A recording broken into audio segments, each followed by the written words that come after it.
प्रत्येक दिवस प्रत्येक क्षण जीवनाला नवीन दृष्टिकोन देत असतो. ज्याप्रमाणे कापसाला चरख्यातून जाऊन धागा बनावं लागतं, त्याचप्रमाणे अडथळे आपल्याला आकार देतात. त्या अनुभवातून आपलं मनोबल वाढतं आणि आत्मा अधिक प्रगल्भ होतो.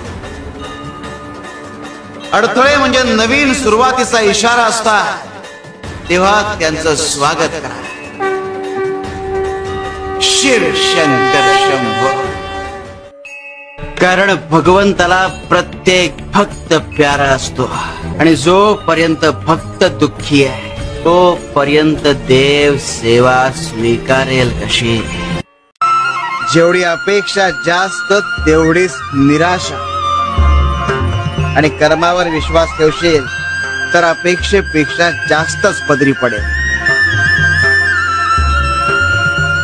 तुझ्या वाट्याचं सुख तुला मिळणार.